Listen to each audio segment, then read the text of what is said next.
creating the line of non-transactional relationships matter way more than these transactional relationships. And so the transactional relationship is born when you say, you're company X, and you know that the World Cup is coming, and you say, hey, PHKC, the World Cup is coming. We want to partner with you to do something specifically for that World Cup. It's fine, but we don't really do well with transactional relationships. Right. So I'm going to say to you, I don't know. I don't know if that works for us. Yeah. Because I don't see a line beyond that. Just that piece.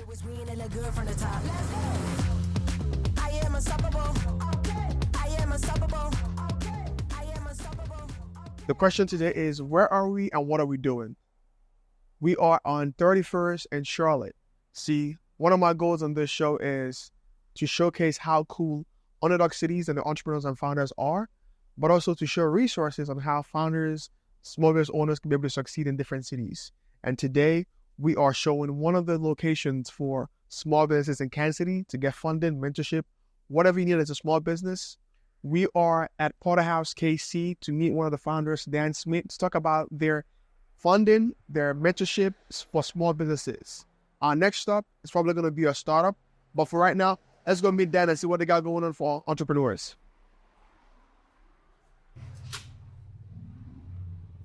What's up, Dan? How you doing? I'm doing wonderful. You? Good, man. This is an awesome space. You got relocated. Where we are right now? Yeah, so this is 811 East 31st Street. We are right across the street from the world famous Kitty's Cafe. Really excited to be in this spot. Yes. But we have 4 businesses currently in-house. We have another 3 that are getting set up to move in that we're really excited about. Yeah. And welcome to 811. Thank you. I mean, I was there for the lunch and it was packed. There might be people that were here. It was so astronomical to see the support from the city. It was overwhelming. Yeah. Overwhelming. What was that feel like for you being in a location, everyone coming together to support you? Yeah, it was a lot. It was a lot. Honestly, I don't think I thought that we were going to be that packed. Right. So when we saw all the people come out and family and friends and supporters, it just meant the world to us. So, right. Yeah. So let's get a tour and then we'll sit down. I want to talk some business. I want to talk about some policies and, let's take a tour. I want to see the space. Absolutely. So this is Sunday right here. Sweet.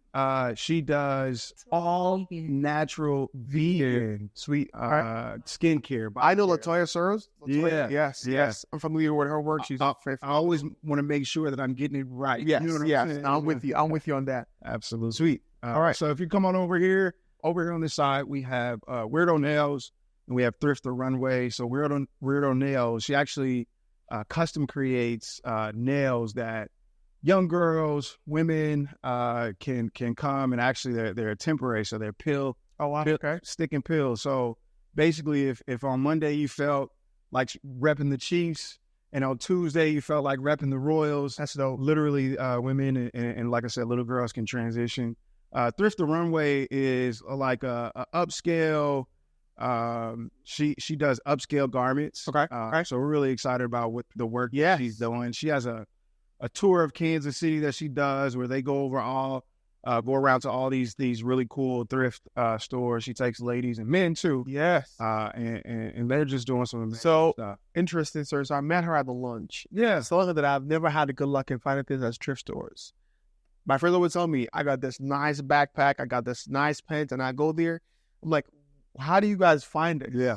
You know what? She's very patient. That's the word I was going to get to. Patience is one. I don't have patience. Absolutely. I actually bought a garment. I found some stuff from her. Yeah. So my wife has. Everybody. Yeah. Miranda.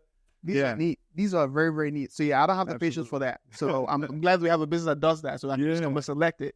No, so this is some artwork, local artist, named Remy. She has actually a art studio at the Zhao art, the new art space. She has her own space, but she actually did this mural, it's custom mural.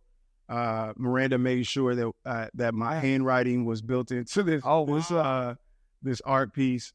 So awesome. Really excited about that. Yeah. So sweet. yeah, this is the space, you know? It's so cool. It's also spacious too, and there's a lot of light coming in. Yeah. It's a podcaster's best environment. That is a part of something that we hope to start to implement. Yeah, as well, because we want to. And I can see a lot of pictures on the wall. Yeah, leaders that have done amazing things, and I can recognize a lot of them actually. So. Yeah. We try to capture like as best as we could or can our beginning till where we are currently. Like we started doing speaker series events way back when, 7.5 years ago. And, throughout, this is a part of the journey. Went through COVID where everybody was on Zoom. Yes. We had a lot of different cool moments. And so these are Cincinnati. We went up to Cincinnati and learned more about their ecosystem up there. So that was some photos captured there. So this is awesome. Yeah. Let's chat. Let's sit. I like this couch. Cool. Let's sit and chat more. Let's do it. I'm at the top, that's 1, not 2 or 3. It's real life, baby, don't make believe. I just make it look easy like ABC. I'm on it 24/7, 25/8. I just pick up the pace and I violate. I eat it all up like a dinner plate. Hey, what's up, good people? Welcome back to the Entrepreneur episode. I am your host, Zeke Wanganga. As you know, on this show, I bring real people, entrepreneurs, leaders to talk about how you can scale business from 0 to 100. And today, we are bringing a guest that I've known for over 5 years. This is actually a second interview to make it after 5 years, and he has been doing amazing things for small business in the city, investing when it comes to funding, mentorship. And I'm glad to sit with him today to find out what are the tips for small businesses, funding tips, business tips, and also talk about some critical kind of policies when it comes to Kansas City. So help me make welcome the co-founder of Porterhouse KC, Mr. Dan Smith. How you doing, Dan? Doing wonderful. You? Good, man. Good. Thanks for having me. Yes, no, thank you for having me in your space. Because this is a different setup today. Yeah. I'm really glad to be in this. You have a whole new space. But for those who don't know who Dan Smith is, take us a little bit back to who you are and how you kind of got to the co-founder of Porterhouse KC. Yeah, so I'm gonna give you the abbreviated story. Yeah, it's a long story. But abbreviated story. Sharon and I, my co-founder, we've started multiple businesses over our lifespan, and one of the things that we recognized and we realized is that there was never a shortage of need for support, right? In various forms. We were supported. We were lucky enough to have, back in the day, the city of Kansas City actually used to run an incubator. And in the Lincoln building on 18th and Vine, close to 18th and Vine. So Sharon and I, had the opportunity to work out a business incubator that the city had started. Yeah. And we got all kind of different business supports. But in addition to that, we had a mailbox. Some of the simple things that you need as an entrepreneur. We had a mailbox. We had access to computers, printers, and advice. And it was a maintenance company, right? So right. Okay. we got to get out and do our work, but then when it was time to work on our business and not necessarily in our business, we had a space to do that. And so that's kind of where the Porterhouse KC kind of the thought of what we could be formed. Yes. And through frustrations and all this other stuff that happens, within the last 10 years. With business supports and whatnot, right. We decided we wanted to go ahead and try to figure out a way to help support. Yeah, I mean, I wanted to have a little bit deeper into the history, but I want to ask, in terms of, we are in Kansas City. Sure. Before there was a Porterhouse KC, I didn't even know if there was anything like incubator-wise that existed. Yeah. What has that been like, being able to kind of chat this course of trying to, shout out for small businesses and help, support? Yeah. So that, I don't want to, act like we were the first, because there's been a lot of different small business supports, ecosystem supports, but I felt like we wanted to create something that we would have wanted back in the day when we were first starting a business. Right. Mm-hmm. And not only that, then that evolved. We survey a lot of the folks that have allowed us into their entrepreneurial journey. And we surveyed them and said, hey, what do you need? What do you want?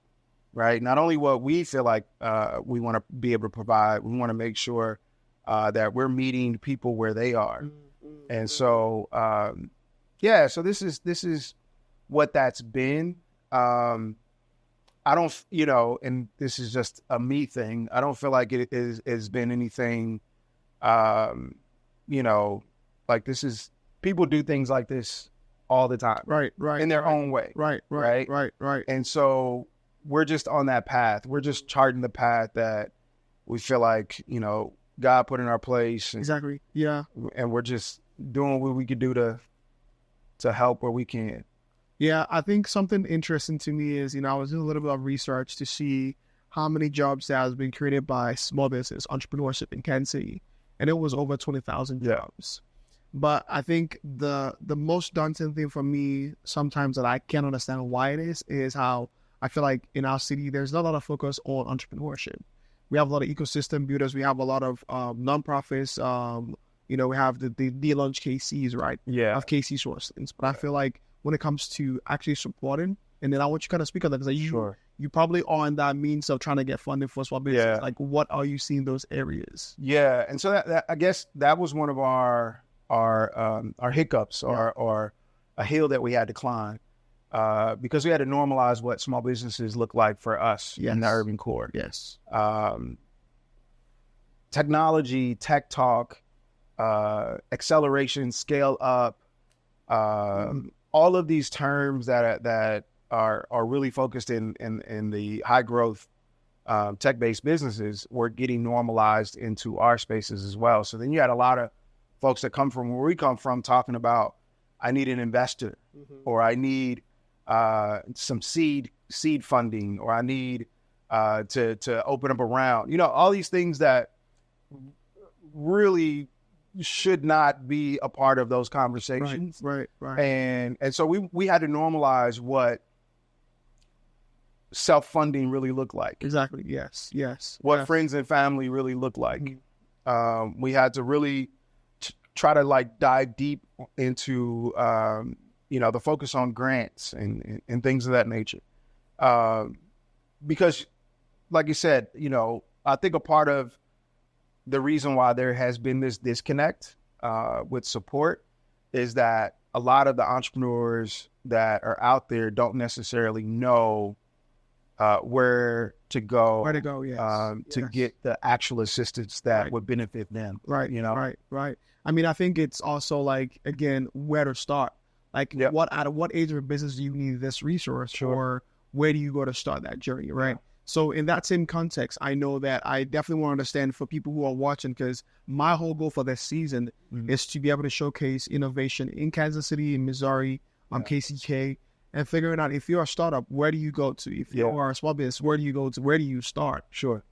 For Porterhouse KC, what kinds of companies do you help? How do you help them, or what stage do they need to be at to be able to come to you? Be like, this is the most effective way to come to us?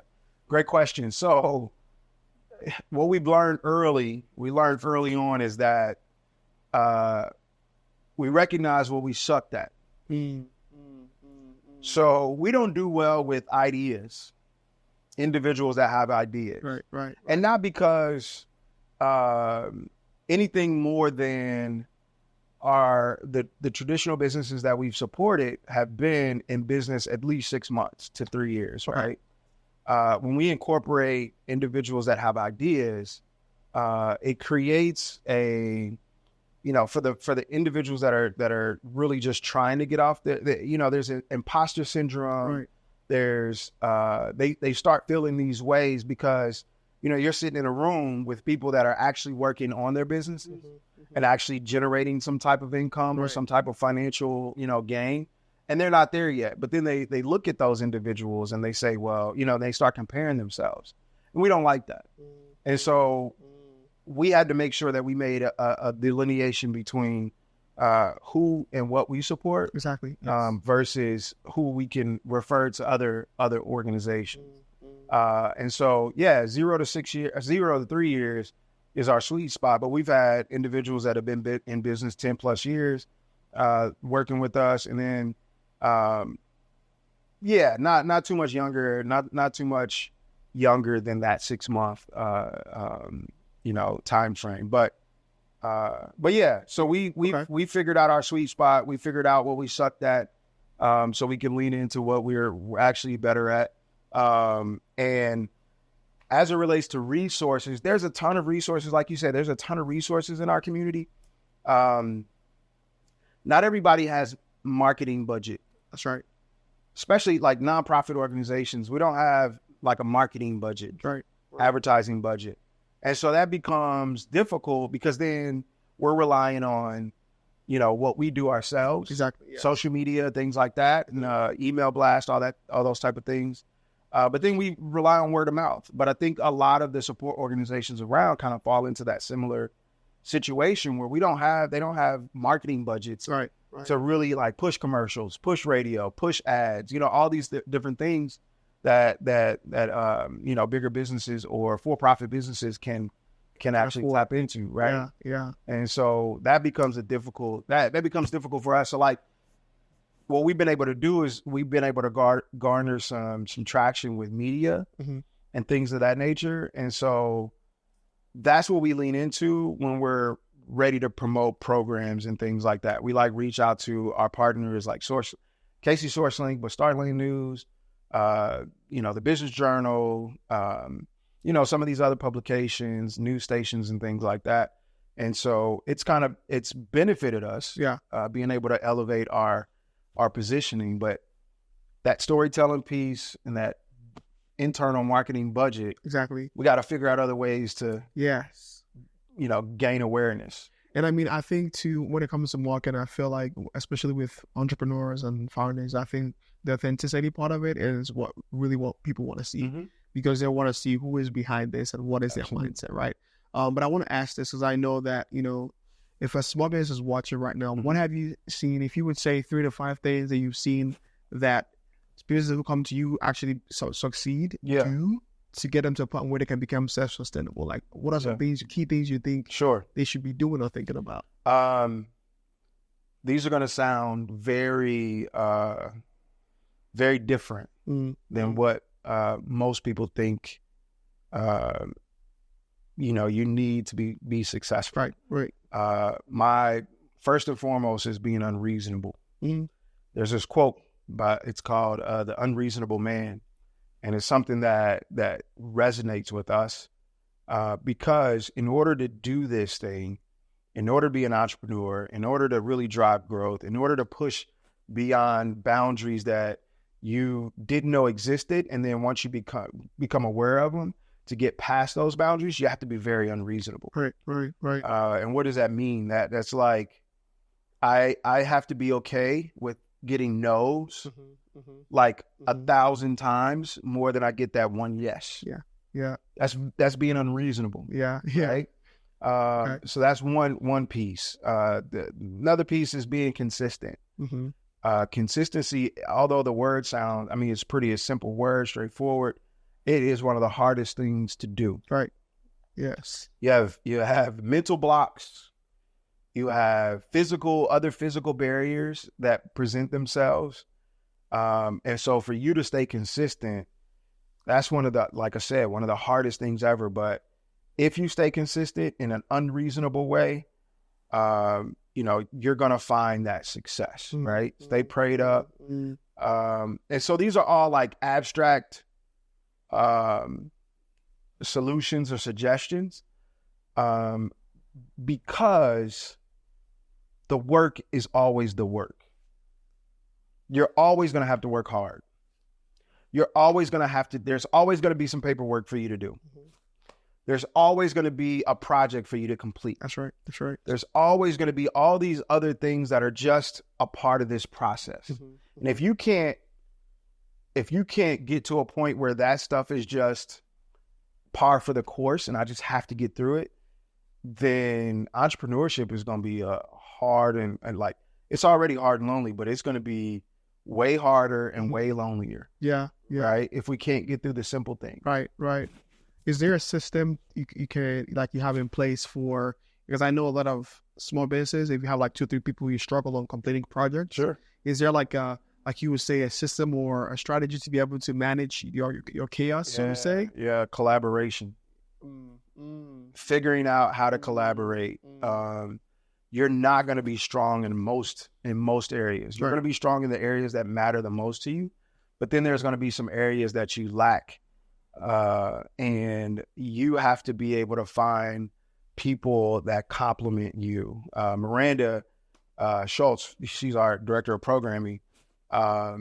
Literally, she compliments me and Sharon by doing all the things great that we suck at. We're blessed to have her in that position. Right. But we know what we suck at, and we understand that, and we're cool with getting someone else to help us fill those gaps so we can excel. I don't think we would be able to be where we are today without Miranda filling those gaps, you know? But, you know, we've also had the opportunity and been blessed to be able to hire, you know, Miranda to be able to do those things. But I know a lot of people don't have the ability to do that. But like before Miranda got hired, she actually volunteered with us, right? She learned our process. You got to find somebody that's willing to do those type of things, that really believe in the vision, right? To help you get to that next level. And if you can't find that person, guess what? You still got to figure it out. If this is the thing that you want to do, right, beyond all of the other problems that you find and that are there, and you can't find the collaborators, you still have to get it done. Right.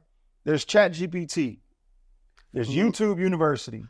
There's Google for everybody. That's right. There's all kind of ways to try to get things done. There's resources, HubSpot. They have all kind of free things out there. And the more tenacious you are and the more consistent you are, the more unreasonable you are, the more that you'll be able to tap into those unused resources, those untapped resources, and allow you to grow your business. See, I think it's so cool how these days we have like YouTube, ChatGPT. Like, I have learned so much. Like, for example, I switched. This is for the videographers who are watching. Sure. I switched from a Canon to Sony. Yeah. And it took me like 2 days to figure out the Sony, right? Because it was YouTube. Yep. I watched everything I need to know about the Sony. 100%. Right. But it would have taken me a lot more time before now to figure out how that works, right? Because it's a whole different system. Yeah. It's like there's resources either you can use. You just have to put the time to make it happen. 100%. You know, so I mean, ChatGPT is like the cooler. Like literally, I put an email in and I'm like, hey, make this professional. I got an opportunity to speak at the governor's conference. Right. And there was an intro that was given about me. And I was being facetious when I said, ooh, ChatGPT wants to hook me up, right? and everybody in there kind of laughed. But I'm like, if I didn't have the time to sit down and write this thing, like plug it into ChatGPT and I'm sending it off 2 seconds later. That's it. You know what I mean? Yes. I mean, obviously make sure that you got the edits right. Yes. It makes sense. No, but, you know. I mean, you got to have the context at least. Sure. So I think another thing that I kind of want to touch on, because I know that I'm sitting with you, I feel like it's always, I would say, an ingest of knowledge. I think something that I think most people are afraid of is change. I think people change. Yes. And because of that, some people are kind of afraid to work with people because they're not sure, right? Yeah. So for me, the reason why I said it is because, you know, where I started and where I am today, like every step of my business, I realized there's something that I don't like doing. Sure. That's why I wanted to do that. And there's changes is okay to happen, right? Yeah. Have you seen that in your process? Yeah. So like I am terrified of change. Yeah. Right? Yes. To be human is to be terrified of change. Yes. Right? Yes. You know, we are, what do they say? We're creatures of habit. Once that habit changes and you fear what's on the other side of that because you don't know what change looks like. Right. You don't know if I should make this tweak. You don't know if I should go from Canon to Sony. Canon was my baby. I don't know what Sony's going to do for me later. You know what I mean? Yes. If I make this investment, what does that look like? So, you know, but I say you have to embrace as best as you can. You have to embrace that change. Just like no, you have to embrace no's, because if you can't embrace a no and be okay with no's, you won't be able to allow yourself to get to the yes. That's right. That won't happen. That's right. That's right. If every single no that comes in, you're like take 20 steps back because of that no, you will never make it. That's right. A step forward. That's right. Yeah. Right? Yes. So the same thing with change. If you can't compartmentalize and deal with what change is and allow it to be just a simple thing and a part of this process, you will not find success. That's right. No, that's right. Whatever that level of success is. Right. Right. So I 100% understand, and I'm 100% fearful of change because I understand it because I'm human, but I'm not letting it debilitate me. It doesn't stop me. Yeah. Yeah. How does Dan, the person, deal with life challenges, being a human, Yeah. also being this leader in the community? Because I don't know where I saw this video, where it's like everyone sees a different version of us. Yeah. How do you deal with life and also deal with all of it? Interesting. I try to be the same wherever I go. Right. Right. I try to not, those code switching things, right? Back in the day, when I was in corporate America, right. You have to walk in a certain way, you got to talk a certain way, you got to look a certain way, that was harder than me just living and working and being Dan. Because I had to be Dan. I was Dan at home. I was Dan with my family. I was Dan with my friends. Mm-hmm. And as soon as I walked through those doors, I became Daniel. Daniel. Right? Right. And that was the hardest thing I dealt with. Mm-hmm. So after, coming to terms with who I am and going through that process of transition, I realized and recognized that Dan is who I am. I grew up 33rd and Jackson. Miranda loves this because I always say I'm from the hood. I take a moment every day to make sure someone knows. So now, I'm from the hood. I'm just letting you know. But yeah, I don't want to leave that. I don't want to ever. Yes. I don't want to ever feel bad about or conceal the fact that we're from where I'm, because there's some magical stuff happening. Yes. Where I come from, Yes. And if you don't see people that look like you that you can resonate with, it doesn't click. You don't see somebody that's like that. So that means that I have to change who I am to assimilate to these other spaces. And but I think that's what helps me get through, like you said, just being able to do the work here, being able to like show up for other people, allowing me to be me, helps me do that. I think I would go really wild if I wasn't able to do that. Yeah. No, I mean, I agree with you, because I feel like, especially some things that people see as maybe a deficit or weakness can be a strength just because they don't understand you. Like everyone has their people in their place, 100%. Right? For example, you might be a morning person, you might be a night person. If you work at a job that makes you wake up in the morning, a morning person, it's gonna be a messy day for you. And you might not be at your peak performance because you're not in the right environment. Period. So it's like finding your place where you fit well, and not minding all these other outside noise makes you much more productive and efficient. And it's hard to do. Yeah, it is. Yeah. Right? Like, we're in the age of digital everything, right? And social media and all those things. So you have a lot of people that compare themselves. They see their friends, they see their family, they see people on social media doing all these things, and then they develop these levels of insecurity. Yeah. Right? Yes. That's not the lens that I look at social media through. I look at social media, and if I see friends winning, I am excited for those friends to win. Yes. You know what I mean? Yes. I don't follow a whole bunch of ratchet stuff. I mean, it's cool. I mean, if you follow ratchet things, that's all right. It's but it is. But I don't follow those ratchet things. I try not to. I try to take myself away from from a whole bunch of negative stuff. And you would imagine, like, you clear up your social media, oh my gosh, like you see so many positive things happening in this world. That's right. and it reaffirms or affirms an understanding of, you know, it's not all bad. Right. You know? No, I mean, I also think, especially with the whole social media age, like for me, when I see someone winning, I want to win with them because me celebrating them is also making me like happy for them. Right? 100%. And I think, you know, the comparison thing is devastating because, and this is another thing I've seen when I'm talking to leaders. It's like there's a process to everything, and if you are trying to rush your process, you end up missing your blessings 100%. in a way, right? 100%. So where someone else is at is not where I'm at because I have a whole different path. Yeah. Like we're not gonna get there at the same time. So you have to use comparison as, so it's okay for me, and this is a personal opinion, it's okay to use comparison to help motivate you, but not in a sense of, you know, try to hate on somebody else or be upset with somebody else's growth. Now you're using their push and you comparing where you are to them to allow you to propel yourself to get to where you want to be. So like you said, you want to, you know, I want to go through this process, and I don't want to try to skip over this process because once you skip over that process, you're dead in the water. Yes. Right? Because you have to go through these steps. Because you wouldn't know how you got there.